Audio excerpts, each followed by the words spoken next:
Subscribe किया है। आपने किया क्या? अगर नहीं किया तो कीजिए ना। जोहार, नमस्कार। मैं Manoj Saran, tribal India TV में आप तमाम दर्शकों का बहुत बहुत स्वागत है। जैसा कि पता है कि हाल के दिनों में कुर्मी समाज के द्वारा ये मांग की जा रही है कि उन्हें भी एसटी में शामिल किया जाए। इसको लेकर चरणबद्ध आंदोलन भी चलाए जा रहे हैं। कई तरह की बातें हो रही हैं, बहस भी छिड़ गए हैं। इसके पक्ष में लोग हैं, इसके विपक्ष में लोग हैं। आदिवासी समाज विरोध कर रहा है कि ये हक और अधिकार छीनने का काम कर रहे हैं, इन्हें ये नहीं दिया जाएगा। वहीं कुर्मी समाज कह रहे हैं कि ये लेकर रहेंगे, इनका हक है, अधिकार है, ये भी ट्राइबल है।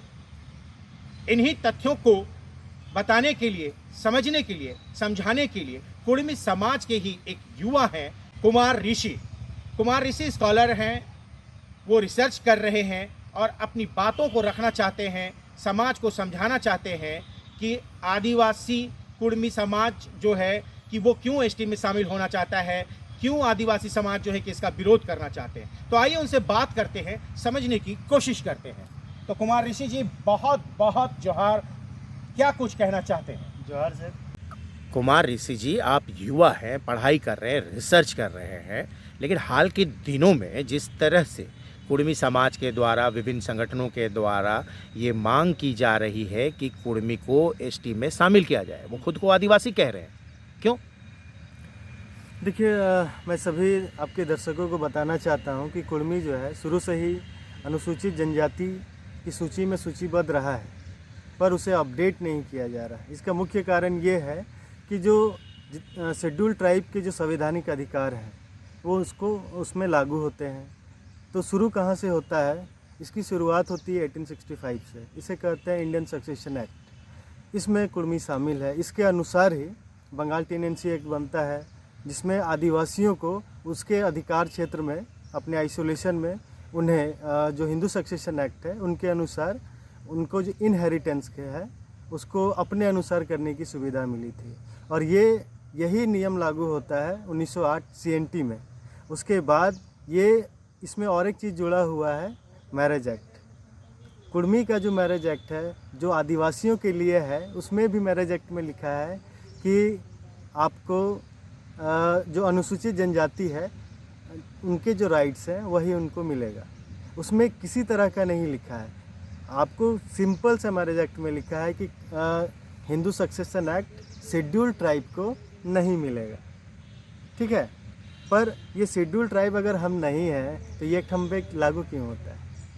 तो और उसके बाद है आपका ST/SC एक्ट। ये इस एक्ट के अनुसार क्या है कि आपको किसी तरह का शोषण होता है, आपको गाली दी जाती है, तो इसमें आप किसी अन्य जाति को उस पर केस करके उन्हें शोषित वर्ग के अनुरूप आप उनको सज़ा दिलवा सकते हैं। ST/SC थाने में जाके आप केस दर्ज करें? जी, ST/SC थाने में जाके आप उसको केस लगा सकते हैं। पर एक समुदाय अपने ही भाई को गाली दे तो वो केस लगेगा।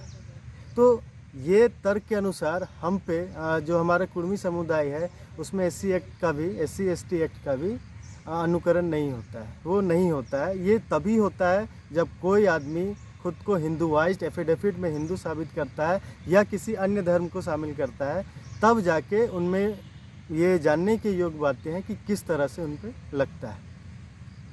तो ये जो बड़े बड़े विद्वान हैं, बड़े बड़े जो नेता हैं जो कह रहे हैं कि ये तो सिर्फ राजनीतिक हो रही है, ट्राइबल में शामिल करने के लिए कि जो आंदोलन चलाया जा रहा है बेबुनियाद है, उनका हक भी नहीं है, अधिकार भी नहीं है। वहीं आदिवासी समाज जो है वो भी यही कह रहा है कि आपका हक और अधिकार नहीं है, आप कैसे ट्राइबल्स के हक और अधिकार को छीनेंगे। अभी जो रतन जी हैं उनसे मैंने बात की, साहित्यकार हैं, उन्होंने तो कहा कि भाई हमको तो सुविधाएं नहीं मिल रही हैं, सब एसटी के लिए आरक्षित कर दिया गया, हम प्रतिनिधित्व नहीं कर सकते, चुनाव नहीं लड़ पा रहे हैं, मुखिया नहीं बन पा रहे, सरपंच नहीं बन पा रहे, वार्ड पार्षद नहीं बन पा रहे, सारा फैसिलिटीज उन्हीं को दिया। तो वहाँ तो उनका स्वार्थ दिख रहा है कि भाई हमारा ये काम पूरा नहीं हो रहा है तो अब हम ट्राइबल में शामिल हो जाएंगे और अब हम भी लेंगे। तो बात तो ट्राइबल ठीक ही कह रहे हैं ना कि मेरा हक और अधिकार को छीनने के लिए आप क्यों आ रहे हैं, हम तो देंगे नहीं। देखिए, इस सवाल में अगर आप सुविधाओं को देखिएगा तो इसका जवाब नहीं मिलेगा, क्योंकि ये सवाल पहचान का है। आदिवासी एक सिंगल रेशियल सोसाइटी है या कम्युनिटी है। आदिवासी का मतलब होता है सिंगल रेशियल कम्युनिटी। अगर आप एक आदिवासी समुदाय को कहते हैं कि आप जाति हैं तो आप उसे डबल रेशियल बोल रहे हैं। तो ये पहचान की लड़ाई है। लोग कुर्मी को दीकू कहना शुरू कर चुके हैं। इसका मतलब है हम जो कुर्मी समुदाय है वो अपने घर में ही बाहरी होते जा रहा है, या उसे करने का प्रयास किया कौन जा कह रहा है? दिक्कू कौन कह रहा है? ये आदिवासी में कुछ सूचीबद्ध आदिवासी जैसे हो, उरांव और संथाल, ये 3 आदिवासी समुदाय कुर्मी को दीकू कहने में कहने मतलब बात कहते हैं, उन्हें दीकू से पुकारने तो लगे। इसके पहले तो भाई भाषा के लिए बवाल हुआ कि बिहारी नहीं चलेगा, अपरू छपरू गंगा पार जाइए, बिहारियों के लिए यह सब था कि वो दिक्कू हैं। तो अब जो यहाँ पर आदिवासी के साथ मूलवासी हैं, अब मूलवासी को भी लोग दिक्कू कह रहे हैं। जी जी, और इसलिए मैं आपको कह रहा हूँ कि ये पहचान की लड़ाई है। कुर्मी का जो हक अधिकार है उसके पहचान की है। क्यों? इसमें बहुत सारी बातें हैं। जैसे कि आपने कहा कि ये सुविधाओं को लेके ये लोग लड़ रहे हैं। नहीं, अगर हम सुविधाओं को देख रहे हैं तो सुविधा कुर्मी को नहीं, इसके वजह से सुविधाओं को दिखा के कुर्मी को बस लूटने का काम किया जा रहा है। हम एक चीज़ बताना चाह रहे हैं कि आप जो कह रहे हैं ना कि हम ये कह रहे हैं, हम नहीं कह रहे हैं। ट्राइबल इंडिया टीवी में ये न्यूज़ भी जाएगा कि एक रतन जी जो हैं, उन जिनका मैंने इंटरव्यू लिया है, वो कह रहे हैं, और वो पूरे तथ्य के साथ पूरी इंटरव्यू जाएगी इसमें। तो हम नहीं कह रहे, उन्होंने कहा। वही कुर्मी समाज का नेतृत्व करना चाहते हैं, अगुवा बनना चाहते हैं, इस बात को प्रमुखता से रखना चाहते हैं। तो हमने इंटरव्यू ली, जब इंटरव्यू ली तब ये बात सामने आई, उसी के अनुसार मैं आपसे सवाल कर रहा हूँ। ये मेरे सवाल नहीं है, कुर्मी समाज के जो खुद को अगुवा कह रहे हैं, है ना, उनकी बातें कह रहा हूँ। आपकी सवाल से उनका विचार से अब उनकी क्या इसमें राय रही है उसमें मैं नहीं जाना चाहता हूँ, पर मैं ये कहना चाहता हूँ ये पहचान की लड़ाई है। एसटी एक पहचान है। कैसे? क्योंकि जब आप आदिवासी खुद को कहते हैं तो सबसे पहले आपका जोग्राफिकल आइसोलेशन आता है। दूसरा क्या होगा कि आपकी अपनी विलेज सेटलमेंट होगी। तीसरा आपका अपना ऑक्यूपेशन होगा, आप में प्रिमिटिव ट्रेड्स होंगे, और आप में कॉन्टेक्ट ऑफ साइनेस होगा, आपकी अपनी भाषाएं होंगी, भाषाएं नहीं होंगी। तो इन सभी चीज़ों से बनता है आदिवासी। अपने गीत होते हैं, अपनी कला होती है, अपनी संस्कृति होती है। और कुर्मी की जो संस्कृति है वो कहीं ना कहीं उनकी पहचान पे एक सवाल लोगों ने उठाना शुरू कर दिया है। तो मैं कहूँगा ये जो लड़ाई है उनकी पहचान की है, ये हमारी पहचान की है, हमारी सभ्यता की है, हमारी संस्कृति की है। तो कुमार ऋषि, आप भी कुर्मी हैं? जी सर, मैं भी तो आप कुर्मी। क्या चाहते हैं?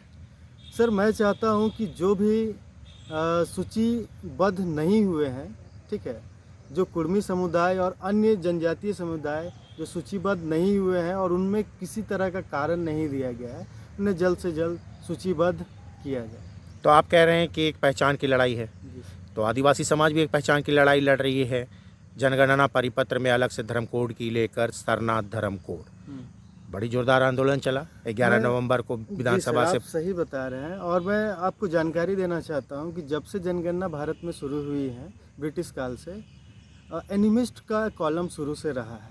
ये एक साजिश कहिए या एक कॉन्स्पिरेसी, जो भी आप समझना चाहते हैं, इसके तहत आदिवासियों को हिंदुवाइज किया गया है और उनका जो कॉलम है एनिमिस्ट का, उसको हटाया गया है और इसको डिनोट किया गया था। पहले शुरू से ही प्रिमिटिव हो गया, एबोरिजिन्स हो गया, एनिमिज़म हो गया, इन सभी चीज़ों से, क्योंकि हर कम्युनिटी का अपना एक पहचान है, अपने रीति रिवाज हैं।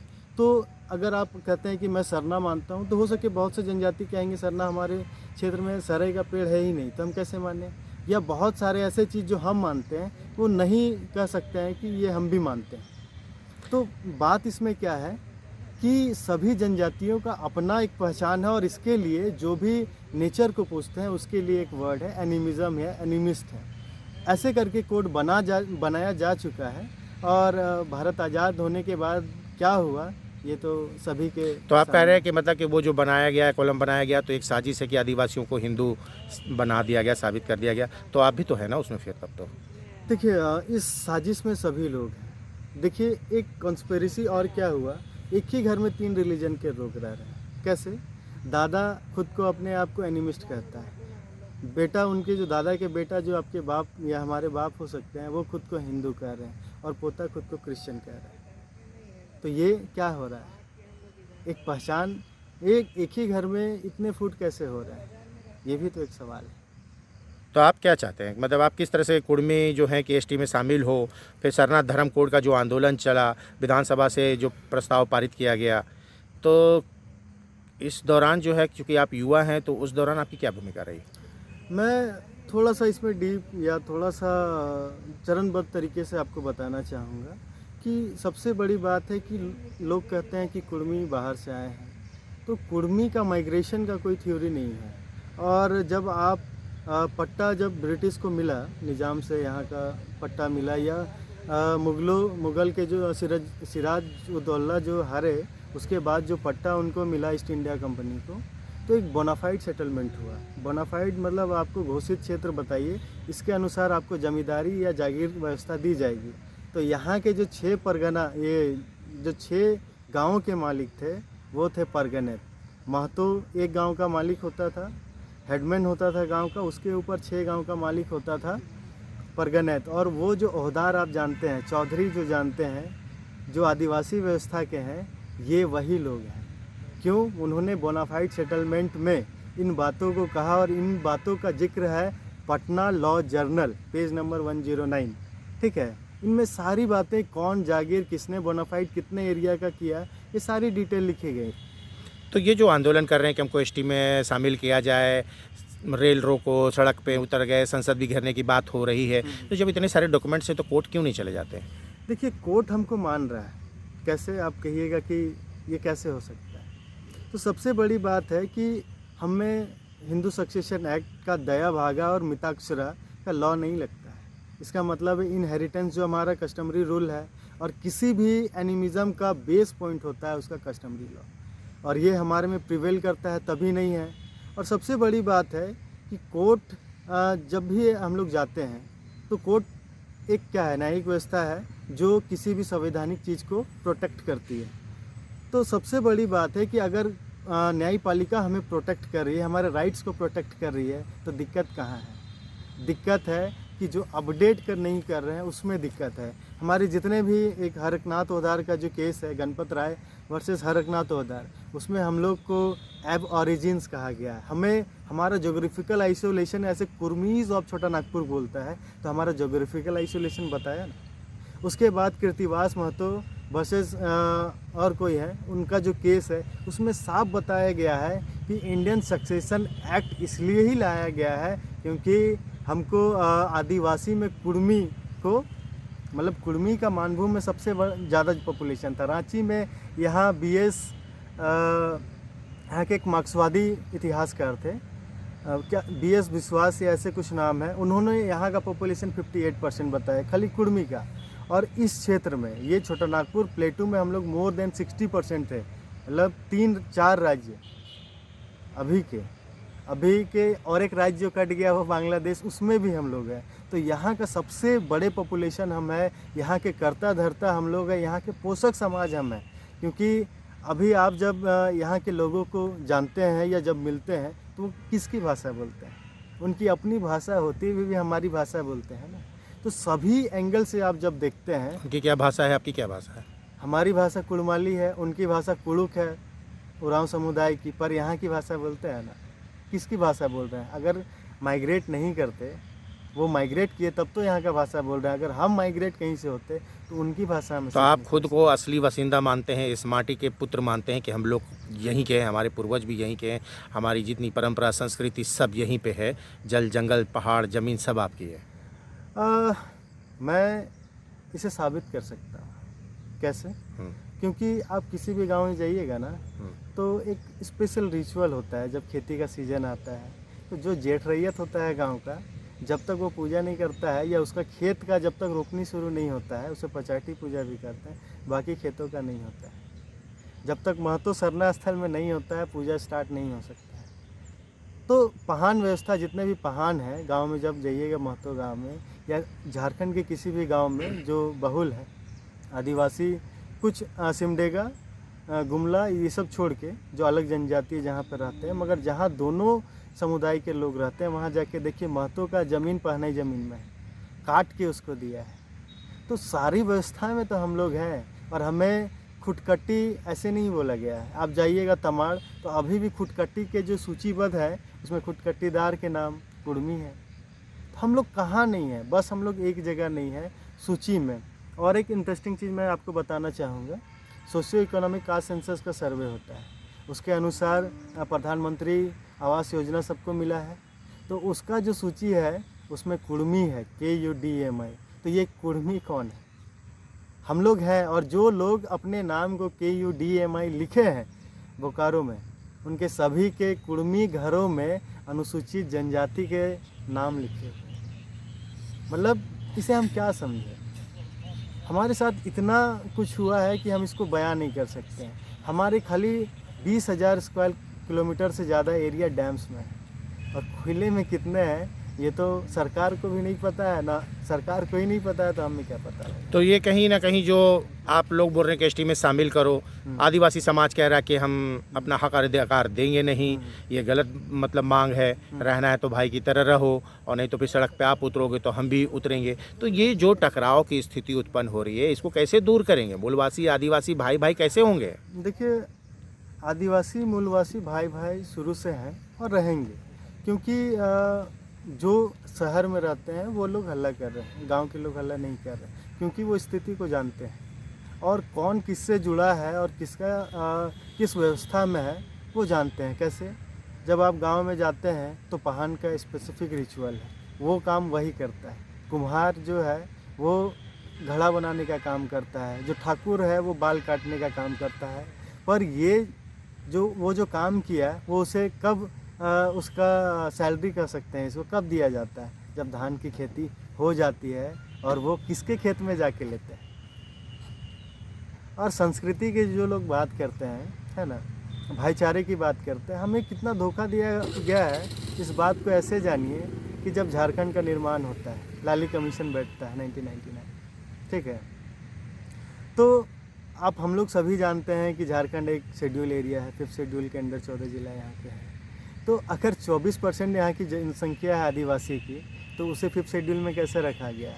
और देहबार कमीशन ये कहता है कि 50% जब तक पॉपुलेशन नहीं होगा वो शेड्यूल एरिया नहीं हो सकता। लेकिन ये मांग जो है, ये अचानक से मांग आ गई, डिमांड जो हो रहा है कि हमें शामिल करो, आज से बरसों पहले कहीं नहीं थे, क्योंकि वो सीटें आरक्षित नहीं थी चुनाव लड़ने की, वो तमाम सुविधाएं नहीं लूटी गई थी या तो छीनी गई थी। अब कहीं ना कहीं जो है कि ट्राइबल्स मतलब आदिवासियों के लिए फैसिलिटीज़ दिया गया। तो अब ये लग रहा है ना कि कहीं ना कहीं कि आपके हक भी छीने जा रहे हैं, आप भी कहीं ना कहीं दरकिनार किए जा रहे हैं। देखिए, एक बात सोचने वाली है। सोचने वाली बात क्या है कि आपने जो कहा कि हक छीना जा रहा है, ये सभी को दिख रहा है, पर लोग लोभ लालच में है कि हम इससे खतरे में आ सकते हैं। तो आपके खतरे की वजह से हमारा हक अधिकार ये ख़त्म कर दिया जाए, ये सही बात है। और दूसरी बात मैं ये कहना चाहूँगा कि ये लड़ाई आज की नहीं है। अगर आप देखें ना तो ये 100 वर्षों से ज़्यादा की लड़ाई है। कैसे? कि जब भारत का आंदोलन चल रहा था 1926 से ही विश्व हिंदू परिषद एक संरक्षणा करता है कि सबको क्षत्रिय सूची में या हिंदू बनाए। तो एक मूवमेंट चला है क्षत्रिय बनाने का, जो कुर्मी वर्ड भी बोलते हैं ना लोग, वो एक मूवमेंट का पार्ट है। क्योंकि कुर्मी समुदाय में जो कास्ट लोग हैं वो सभी किसान वर्ग के लोग हैं और अनेक क्षेत्रों से हैं। और इसका डिटेल BS गुहा की किताब में मिलता है, जो सेंट्रल प्रोविंस के इथनोलॉजिकल रिसर्चर थे, वो भी ब्रिटिश समय में। और उसके बाद कहा रसेल की किताब में मिलता है, राय बहादुर हीरालाल की किताब में मिलता है। और उस किताब में भी जब पलामू का रिसर्च होता है, MS मुखर्जी नामक रिसर्चर थे, वो खास महल के ऑफिसर होते हैं, वो सूची में जब ट्राइबल सूची बनाते हैं तो कुर्मी को उसमें रखते हैं, पलामू के। और 1931 की जनगणना जो है, हटन की आप पढ़िए, WS लिक्की की बोलिए, उनको पूरा साबित किया है। तो 100 साल की लड़ाई है। कैसे? 1925-26 से ही इसका शुरुआत होता है। इसके चलते जेनेव तोड़ो आंदोलन होता है, लोग आपस में लड़ते हैं। और अभी देखिए आज कितना साल हो गया, 100 साल से ज़्यादा ये लड़ाई हो रहा है। आपको मैं बताना चाहूँगा, जब लोहरा और लोहार का जो विवाद चल रहा था, उस समय प्रभात कुमार महतो नाम के एक शख्स थे, उन जो मेमोरेंडम दिए थे 1970 में। और इसका जानकारी कहाँ मिलता है? फोर डायनेमिक्स, निर्मल सेन गुप्ता की किताब है, फोर डायनेमिक्स झारखंड ऐसे करके कुछ किताब का नाम है। उसमें चैप्टर 6 में ये इस बात का मेमोरेंडम का डिटेल दिया हुआ। 1970 में जब लोहरा का जब बात हो रहा था और 76 में उसका जब मतलब संसद में उसका बात उठा, तो कुर्मी का भी उसमें बात उठा। फिर आप देखिए 1988 में इसका बहुत बड़ा सैलाब एक जगह जमा होता है, जिसमें जितने भी हमारे राजनीति थे, झारखंड मूवमेंट के नेता थे, वो कहते हैं फर्स्ट प्रायोरिटी में रखते हैं कि जब झारखंड बनेगा तो हम कुर्मी को सूची में सूचीबद्ध करेंगे। आप 1984 देखिए, जब सिंचाई विभाग का एक नोटिफिकेशन निकलता है, उसमें कहता है कि कुर्मी आदिवासी है, इसको सक्सेशन जो है हिंदू सक्सेशन एक्ट है उससे बाहर रखा जाता है। तो हम लोग हैं, पर हमको कैसे धोखा दिया जा रहा है। देखिए भाषा, हमारा किसी भी संस्कृति की जो चालक होती है उसकी भाषा होती है। 1901 से लेके 1950 का एक सर्वे होता है अप्लाइड स्टैटिस्टिक डिपार्टमेंट का, ठीक है। उसमें हमारी भाषा को कैसे हमारी भाषा का बेस बना के पॉपुलेशन बंगला का बढ़ाया जाता है और बंगला का बेस बना के हिंदी का पॉपुलेशन बढ़ाया जाता है। ये मेरा रिपोर्ट नहीं है, बीके रॉय जी हैं अप्लाइड स्टैटिस्टिक के, वो हेड थे उस रिसर्च के, उन्होंने ये बात कहा और ये चिट्ठी पीएम तक जाती है। उसके बाद जानते हैं क्या होता है, उसके बाद बंगाल में एक मूवमेंट होता है जिसके तहत पुरुलिया टूटता है, जो मानभूम है वो टूटता है और एक तरफ झारखंड हो जाता है और एक तरफ बिहार का पार्ट हो जाता है और एक तरफ वो बंगाल चला जाता है।